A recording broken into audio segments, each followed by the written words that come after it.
కార్తీక సమో మాసః న దైవం చాంతరం హరే గంగాయానాధికతోయం ఆమలకాదౌషధం నతు. కార్తీక మాసానికి మించిన మాసం లేదు. శ్రీ మహావిష్ణువు కంటే ఉత్తముడైన దైవం లేడు. గంగానదికి మించినటువంటి ఉత్తమ పవిత్రమైన నది లేదు. అలాగే ఉసిరిక ఫలానికి మించిన ఔషధి గుణం కలిగిన ఫలము లేదు అని దీని అర్థం.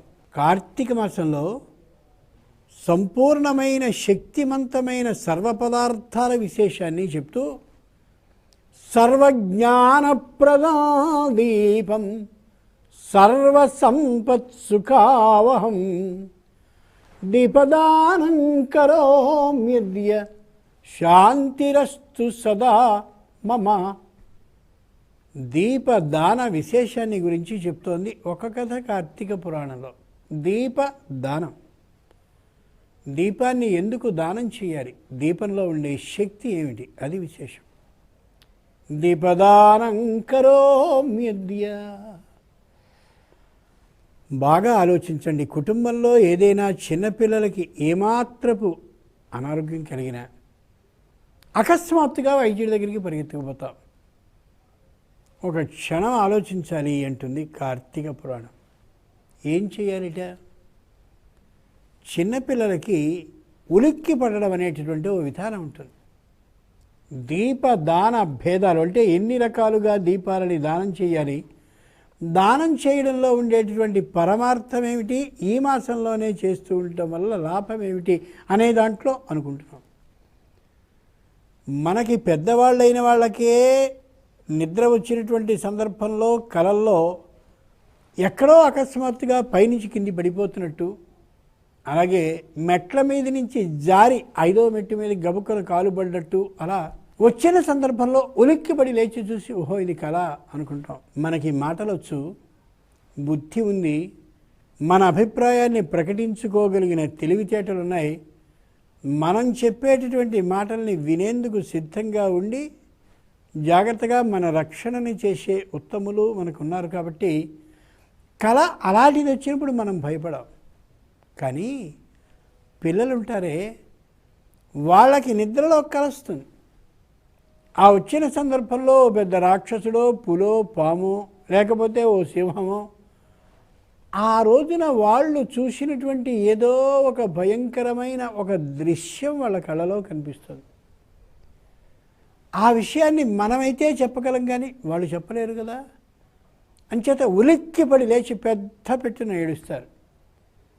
తల్లి జాగ్రత్తగా భుజానికి ఎత్తుకుని మెల్లగా జాగ్రత్తగా వాడిని వీపు మీద కొట్టి ఒళ్ళంతా ఓసారి నిమిరి పర్వాలేదు నేనున్నానని చెప్పి పడుకోబెడుతుంది. కానీ ఆ దృశ్యం వాడి బుద్ధిలో అప్పుడప్పుడు ఒక్కొక్కసారి వస్తూ వెంటనే పెద్ద పెట్టున ఏడుస్తాడు.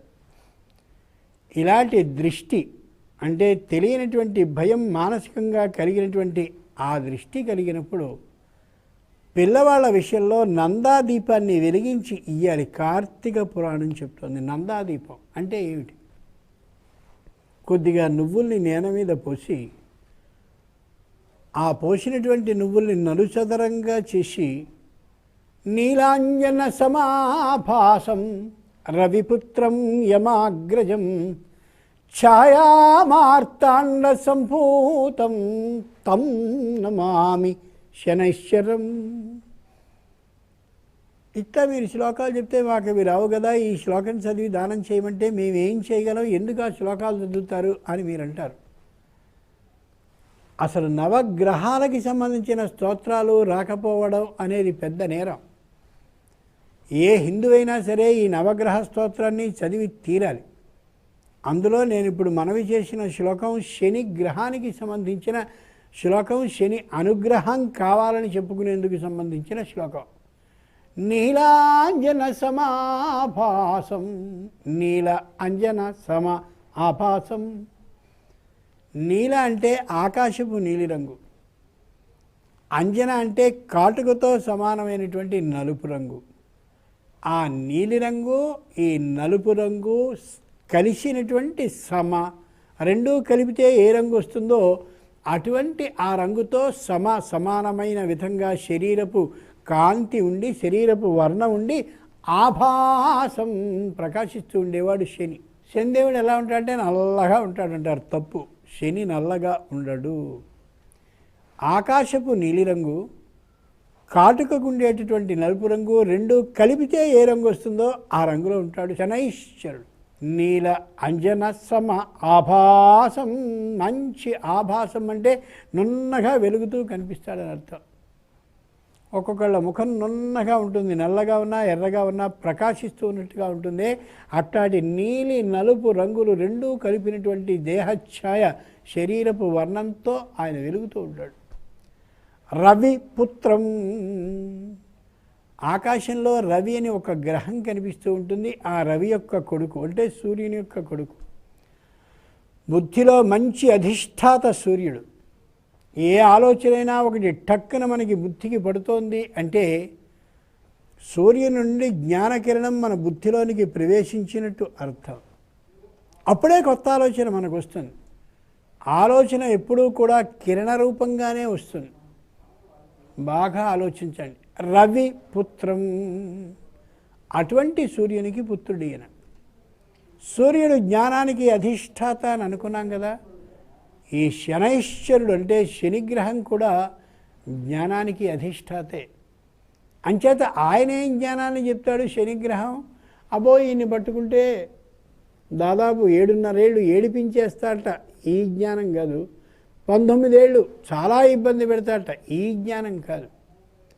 శని చాలా మంచివాడు. జీవితంలో ఒక పాఠాన్ని నేర్పుతాడు.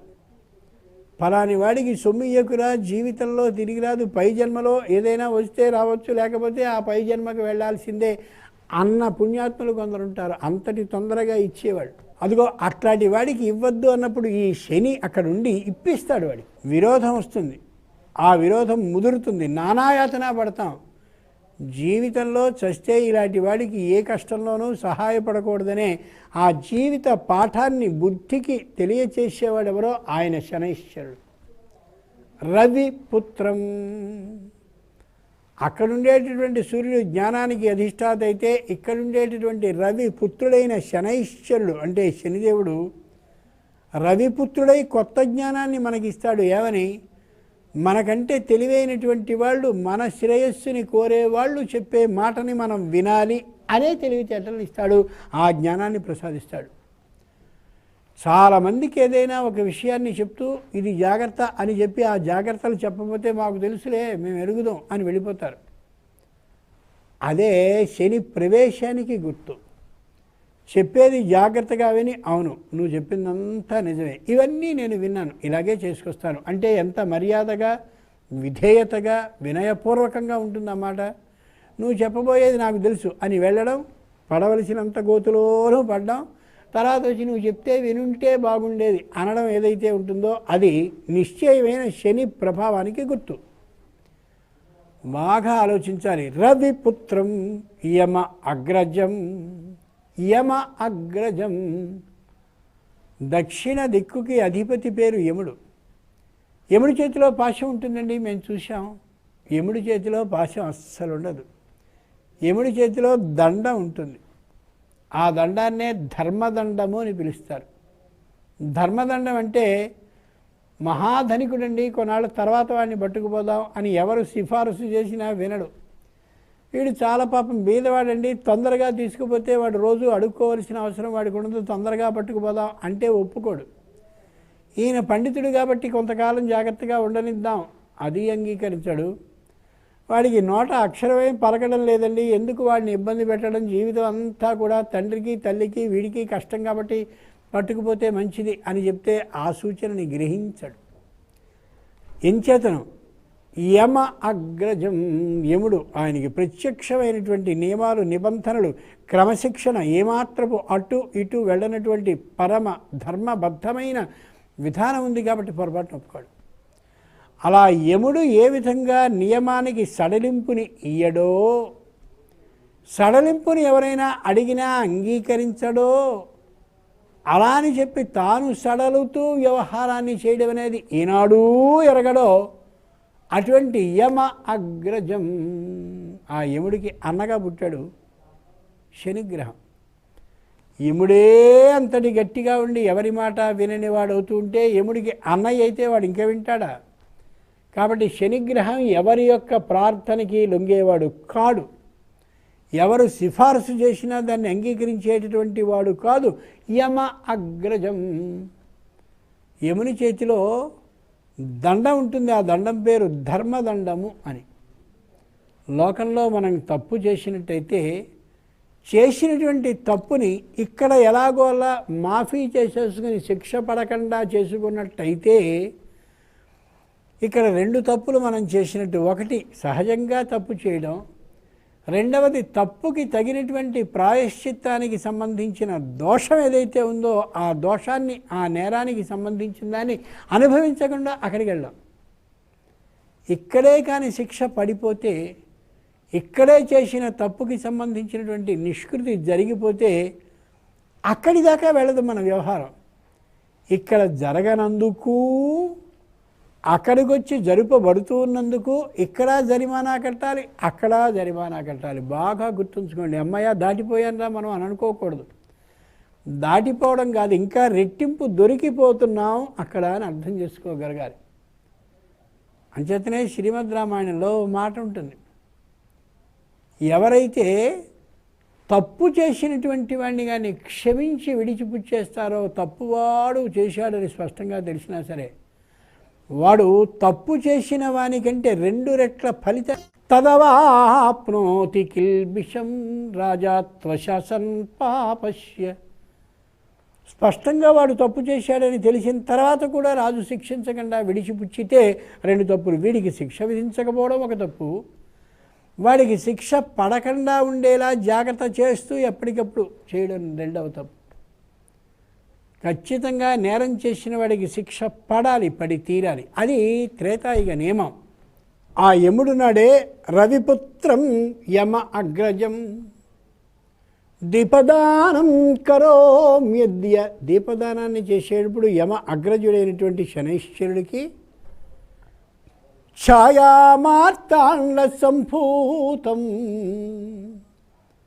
ఛాయాదేవికి మార్తాండు అయినటువంటి సూర్యుడికి ఇద్దరికీ కలిగినటువంటి వాడు శనైశ్వరుడు.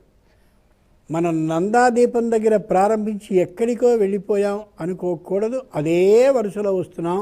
ఎలాంటి దీపాన్ని దానం చేసి పిల్లలకి కష్టం లేకుండా ఉండాలో చేసుకునేందుకు శనైశ్వరుడి శ్లోకం, అంటే శని గురించిన శ్లోకాన్ని చదువుతూ దానం చేయాలి. కాబట్టి దానికి సంబంధించిన అర్థాన్ని వివరించుకుంటున్నాను తప్ప శీర్షికని దాటి వెళ్ళిపోవడమే లేదు.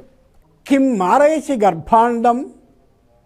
అన్ని ఉపవాసాలు చేస్తున్నావు, అంత శ్రమ పడుతున్నావు, అంత ఇబ్బంది పడుతున్నావు, ఎన్నెన్నో ఉపవాసాలు చేస్తున్నావు, ఆ లోపల ఉండేటటువంటి శిశువుని చంపేయదలుచుకున్నావా అన్నాడు.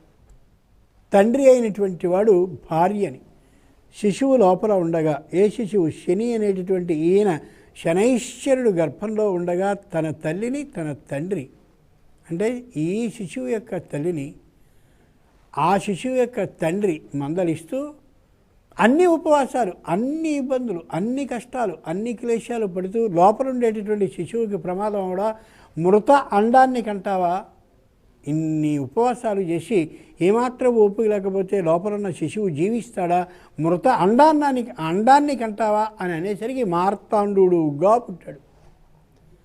అంచేత ఛాయామార్తాండ సంభూతం, ఛాయాదేవికి మార్తాండుడికి పుట్టినటువంటి వాడు ఈ శనైశ్వరుడు. తం నమామి శనైశ్వరం. ఆయన పేరు శనిగ్రహం కాదు, నిజానికి ఆయనకి తల్లి తండ్రి కలిపి పెట్టినటువంటి పేరు మందహ అని. మందహ అంటే నిదానంగా ఉండేవాడు అని పై అర్థం. ఆయనకి ఊళ్ళో వాళ్ళందరూ కూడా కలిపి ఆయన లక్షణాలను పెట్టినటువంటి పేరు శనైశ్వర అని. శనై అంటే నిదానంగా చరహ వెడుతూ ఉండేవాడు అని అర్థం. మనకి శని ప్రవేశం అయింది అనేటటువంటి విషయం ఏమాత్రమూ తెలియదు. కొన్నాళ్ళు అయిన తర్వాత ఇదేమిటి ఇలా జరుగుతోంది అని తెలుసుకునే లోపల జరగవలసిందంతా జరిగిపోతుంది. అది శనై చరహ, నిదానంగా నడవడం అంటే అది అర్థం. అటువంటి శనికి ప్రీతికరమైనటువంటి నువ్వుల్ని జాగ్రత్తగా ఒక దోసెడు దాకా తెచ్చి నలుచదరంగా చేయాలి. ఆ నలుచదరపు తిలల రాశి మీద తెల్లనైనటువంటి వస్త్రాన్ని పరిచి దాని మీద నల్లని వస్త్రాన్ని పరవాలి. పరిచి దాని మీద దీపాన్ని వెలిగించాలి. దీపాన్ని వెలిగిస్తున్నంతసేపు కూడా ఇదిగో ఈ శ్లోకాన్నే చదవాలి. శనికి సంబంధించిన శ్లోకమే. ఇప్పుడు మనం అనుకున్న శ్లోకమే. నీలాంజన సమాభాసం రవిపుత్రం యమాగ్రజం ఛాయా మార్తాండ సంభూతం తం నమామి శనైశ్చరం. నవగ్రహ శ్లోకాలలో ఆ శని వచ్చినప్పుడు కనిపిస్తూ ఉంటుంది. మనకి పంచాంగాల్లో కూడా కనిపిస్తుంది. పూర్వులు గొప్పవాళ్ళు కాబట్టే పిల్లవాడికి ఏదైనా జరిగింది, కొద్దిగా రాత్రి ఒళ్ళు వెచ్చబడింది అనగానే ఎక్కడికో వెళ్ళిపోయి అమాంతంగా తిరుపతితో సమానంగా కళ్యాణకట్ట చేయించుకుని రావాల్సిన అవసరం లేకుండా అక్కడ ప్రత్యేకంగా శ్లోకాలని రాసేవారు. నాయన శనికి సంబంధించిన ఈ శ్లోకాన్ని చదువుకుని దానాన్ని చేసి అప్పటికి తగ్గకపోతే రాని ఒకరోజు సమయాన్ని తీసుకోమనేవారు. ఆ తిలల మీద తెల్లని వస్త్రాన్ని వేసి తెల్లదాని మీద నల్లని వస్త్రాన్ని వేసి అక్కడ దీపాన్ని పెట్టి దీపాన్ని వెలిగిస్తూ ఉన్నంతసేపు ఇదే శ్లోకాన్ని మననం చేస్తూ శని పూజని చేసి ఈ మండపం అంటే శనికి సంబంధించిన దీపాన్ని, లోపల మిగిలిన నూనెని, వత్తితో పాటు నేల మీద వేయబడ్డటువంటి నువ్వుల్ని మొత్తం ఆ మండపాన్ని అంటే ఆ ఉన్నటువంటి వస్తు ద్రవ్యాలన్నిటినీ కలిపి యోగ్యుడైనటువంటి బ్రాహ్మణుని కానీ దానాన్ని చేసినట్లయితే ఆయన ఇంటి వద్ద ప్రత్యేకమైనటువంటి నియమ నిష్ఠలతో భక్తి శ్రద్ధలతో మంత్రోపాసన చేస్తూ ఉండేవాడు మాత్రమే దీన్ని స్వీకరిస్తాడు కాబట్టి, గ్రహిస్తాడు కాబట్టి మనకి సంబంధించినటువంటి దోషమంతా అతడికి ఎడుతుంది. ఆయన దాన్ని నిష్కృతి దాన్ని నివారించుకునేందుకు కావలసిన ఉపాయాన్ని ఆయన చూసుకుంటాడు. ఇలా దీపాన్ని వెలిగించి దీపాన్ని దానం చేయడం ఏదైతే ఉందో ఆ దీపం పేరు నందాదీపం. ఆ ఇవ్వడాన్ని దానం అంటారు. నందా దీపాన్ని దానం చేయడం కాబట్టి నందాదీప దానము అంటారు. అలా చేసినటువంటి వేళ ఈ బిడ్డడి చుట్టూ ఆవహింపబడ్డటువంటివి ఏవైతే ఉన్నాయో ఆ దుష్టగ్రహాలు తొలగి వాడు సుఖంగా ఆడుకోగలుగుతాడు. ఇది దృష్టి దోషం పోయేందుకు చేసేటటువంటి అమోఘమైన విధానం. కార్తీక పురాణం ఇలాంటి వాటిని చెప్తుంది. అలాగే అకస్మాత్తుగా ప్రమాదాలు, ఇతరమైనటువంటి గాయాలు ఇంకా ఏవైనా అవి కలిగినట్లయితే గోగు కర్రని ప్రత్యేకంగా ఉంటుందండి. గోంగూరగా అయ్యేటటువంటిది ఆ ఆకులన్నీ తెంచేయిగా వచ్చినటువంటి చిన్న కర్ర, దాన్ని గోగు కర్ర అంటారు. ఆ కర్రకి 19 ముడులు వేసినటువంటి ఇంత పెద్ద గుడ్డ పీలికని తీసుకుని 19 ముడులు కొద్ది దూరంగా వేసి మొత్తం ఆ కర్ర చివరికి కట్టి నువ్వుల నూనెలో మాత్రమే ముంచి మెల్లగా దాన్ని పిండి దీపానికి కానీ వెలిగించి ఎవరైతే బాధపడుతూ ఉన్నటువంటి వ్యక్తి చుట్టూ ఆ మండుతున్నటువంటి గుడ్డ పీలిక అక్కడికక్కడ తెగి ఆ వ్యక్తి మీద పడి అపాయాన్ని కలిగించకుండా ఉండేలా నైపుణ్యంతో జాగ్రత్తగా ముమ్మారు కానీ దృష్టి దోషాన్ని తీస్తే ఆ వ్యక్తికి నిష్కారణంగా అర్థం కాకుండా వచ్చినటువంటి రోగం తొలగుతుంది. ఇదేదో ప్రత్యేకంగా చెప్పేటటువంటి నమ్మకం మీద పనిచేసే మాట కాదు. అలాగే హేతువుకి నిలబడనటువంటి మాట కూడా కాదు. చాలా స్పష్టంగా తగ్గుతుంది, అనుమానం లేకుండా సాగుతుంది. 19 ముడులు వేసి ఒక పెద్దదైనటువంటి గుడ్డ పీలికకి నూనెలో జాగ్రత్తగా ముంచినటువంటి దాన్ని మధ్యలోకి తెగిపోయి ఆ గుడ్డ పీలిక అలా నేల మీద పడి వ్యక్తి మీద పడకుండా ఉండే జాగ్రత్త తీసుకుని ముమ్మారు కానీ ఈ శ్లోకాన్నే నీలాంజన సమాభాసం అనే శ్లోకాన్నే చదువుతూ కార్తీకంలో కానీ తీసినట్టయితే దృష్టి దోషం తొలగి తీరుతుంది. దృష్టి దోషం అంటే ఇక్కడ మాత్రం అపాయాలు, ఇతరమైనటువంటి గాయాలు, లేదైనా ఇంకే ఏదో సంబంధించినటువంటి ఇతరమైనటువంటి మానసికమైన బాధలు కానీ కలిగి ఉన్నట్టయితే అవన్నీ తొలగే అవకాశం కనిపిస్తుందని కార్తీకం తెలియజేస్తుంది, కార్తీక పురాణంలో మాత్రమే. కాబట్టి నందాదీపం తెలుసుకున్నాం, చేయవలసిన విధానాన్ని తీసుకున్నాం. అందుకనే నరక చతుర్దశి రోజున దీపావళి ఉదయం రోజున కూడా దివ్వే దివ్వే దీపావళి మళ్ళీ వచ్చు నాగుల చవితి అని ఇంట్లో ఉన్న పిల్లలందరికీ కూడా ఈ దివ్యతో దీప దృష్టి పోయేలా చేస్తారు. దిబ్బు దిబ్బు దీపావళి అని మామూలుగా లోకంలో వినిపించే మాట, కానీ దివ్వే దివ్వే దీపావళి, ఓ దీపమా దీపమా దీపాల సమూహమా, ఇంచేత 19 ముడులకి 19 దీపాలుగా వెలుగుతూ ఉంది. కాబట్టి మళ్ళీ వచ్చు నాగుల చవితి. నాగుల చవితి నాడు కూడా ఇలాగే నేను స్వయంగా పుట్ట దగ్గర ఇదే విధంగా దృష్టి దోషాన్ని తొలగిస్తాను. అపమృత్యువు కారణంగా కానీ, అలాగే గాయాల వల్ల కానీ, ఇతరమైన వాటి వల్ల కానీ మా వాడికి లేదా మా మనవరాలకి, మా మనవడికి, మా పిల్లవాడికి, మా అమ్మాయికి ఏ కష్టము లేకుండా ఉండుగా కానీ తీసేటటువంటి దృష్టి దోషాన్ని తొలగించే అమోఘమైన దీపం అది. ఇందాకటి నందాదీపాన్ని దానం చేశాం. ఇప్పుడు పిల్లవాడికి సంబంధించినటువంటి దృష్టి దోషం పోయేందుకని ఈ విధమైన పద్ధతిని చేస్తున్నాం. ఇది దానం చెయ్యరు. ఇక్కడికి 2 శనైశ్చరుడని అనుకున్నామే, శని దోషం కలిగినటువంటి కారణంగా వ్యక్తి చిక్కిపోవడమో, లేక బాగా బలం అయిపోతూ ఉండడమో, లేదా శారీరకమైనటువంటి బలాన్ని పెంచుకుంటూ అంటే పెరుగుతున్నట్టుగా కనిపిస్తూ లోపలంతా జజ్జువళ్ళుగా ఏర్పడుతూ ఉండడమో, మానసికమైన క్లేశాలకి గురవుతూ ఉండడమో జరిగితే నిశ్చయంగా ఇంటి ముందు పూష్ణిక అంటే బూడిద గుమ్మడికాయని కట్టుకోవాలి. మంచి శనివారం నాడు బూడిద గుమ్మడికాయని కొని పసుపు పూర్తిగా దానికి పూసి 5 కుంకుమ బొట్లని 1కి 2, 3, 4, 5 ఒకదాని కింద ఒకటి చొప్పున వ్యక్తి రాగానే కనిపించేటటువంటి విధంగా ఉండేలా అతని దృష్టి దాని మీద పడేలా చేస్తూ నీలాంజన సమాభాసం అనే శ్లోకాన్ని కానీ చదువుతూ అలా దాన్ని కట్టినట్టయితే ఒక ఉట్టె పెట్టి దానికి వ్యక్తి 2 కళ్ళ నుంచి వచ్చేటటువంటి దృష్టి ఏదైతే ఉందో ఆ దృష్టిలోని అననుకూలత అంటే అనుకూలంగా లేని దృష్టి ఈ బూడిద గుమ్మడి మీద పడి ఆ ఫలితం తగ్గిస్తుంది. ఎప్పుడూ గమనించుకోగలగాలి. ప్రాచీనులు ఏది చెప్పినా మన మంచి కోసమే చెప్పేది అవుతుంది తప్ప వాళ్ళు ఎప్పుడూ మనని ఇబ్బంది పెట్టాలనే ధోరణిలో లేనివి ఏనాడు చెప్పలా, ఉన్నవే చెప్పేవారు.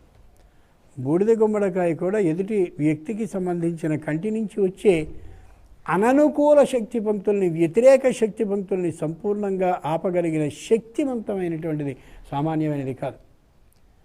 అంచేత నందాదీపాన్ని, దాని తర్వాత మనం అనుకున్నటువంటి గోగు కొరతో దృష్టి దోషాన్ని తొలగించడం అనేదాన్ని, ఈ బూడిద గుమ్మడిని వేలాడదీయడం అనేదాన్ని 3 కానీ చేసినట్టయితే కుటుంబంలో సుఖశాంతులు చిన్నపిల్లల దగ్గర నుండి మొత్తం ఉండే సంతానం అలాగే తనకి తన భార్యకి కూడా కలుగుతుందని కార్తీక పురాణం తెలియచెప్తూ, ఇలా దృష్టి దోషాన్ని తీసిన ప్రతిసారి మాత్రం యోగ్యుడైనటువంటి వ్యక్తిని పిలిచి ఇంట్లో ఉన్నటువంటి ఏదో ఒక అంటే మనం చాలామంది స్వయం పాకం అని అంటారంటే ఒక వ్యక్తి కుటుంబంతో సహా చేయగలిగిన భోజనానికి సరిపడ్డ వస్తుద్రవ్యం అంటారే, అట్లాంటి వస్తుద్రవ్యాన్ని ఒక కుటుంబం సుఖంగా భోజనం చేయగలిగినంత దానాన్ని కానీ చేసినట్టయితే నిశ్చయంగా ఫలిస్తుందని కార్తీక పురాణం తెలియచేస్తోంది. దీపదానం కరోమ్యద్య శాంతిరస్తు సదా మమ. స్వస్తి.